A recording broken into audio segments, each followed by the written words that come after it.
"Why, I told you," replied Danglars, "that I considered the circumstance of his having anchored at the island of Elba a very suspicious circumstance." "And did you mention these suspicions to any person besides myself?" "Certainly not," replied Danglars, then added in a low whisper, "You understand that, on account of your uncle, Monsieur Policar Morrel, who served under the other government, and who does not altogether conceal what he thinks on the subject, you are strongly suspected of regretting the abdication of Napoleon. I should have feared to injure both Edmond and yourself had I divulged my own apprehensions to a soul. I am too well aware that, though a subordinate like myself is bound to acquaint the shipowner with everything that occurs, there are many things he ought most carefully to conceal from all else." "'Tis well, Danglars, 'tis well," replied Morrel. "You are a worthy fellow, and I had already thought of your interests in the event of poor Edmond having become captain of the Pharaon." "Is it possible you were so kind?" Why did I do this to myself? I'm blindly creating each of these passages, not really seeing where they end, and just right in the middle of a conversation. What do you think Morrel could be about to tell Danglars here? What eventualities did he consider for Danglars in the event that something were to happen to Dante? Why is he thinking that far ahead? Danglars also is just like, oh man,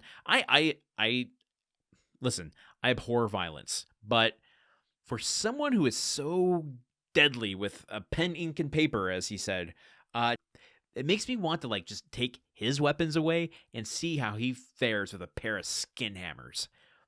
That's a term I just came up with for my fists, and I kind of regret it. Well, yeah, I kind of want to see Danglars take one to the face, just like maybe a swift kick to the nuts. That would be nice too. Although that's very Disney comeuppance, isn't it? I know. I think Danglars requires a little more comeuppance than that. Also, we talked yesterday about all the pieces on the chessboard, and how do we think Dante feels about Napoleon? He met him, but generally in this story so far, he seems pretty apolitical. All he really cares about is Daddy Dante and Mercedes. What do you think this experience is going to do to him? Do you think it's going to make him like a political agent moving forward? Do you think it's just going to make him an anarchist, abhorring any governing body, or none of the above? Is he going to continue to be apolitical and just seek out, the people who have done him wrong, or not do that? I don't know. I haven't read this book before.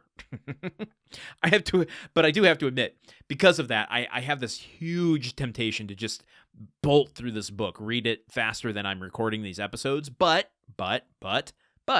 no, I'm not going to. We're in this together, and I'm absorbing it one morsel at a time, just like you. So let's just keep going. We're almost done with Chapter 5. I know I've been saying that for a week now, but we've only got 3 more episodes left. Let's keep going. I'll see you here tomorrow. Okay, bye. The Countdown of Monte Cristo is part of the Gruntwork Podcast Network.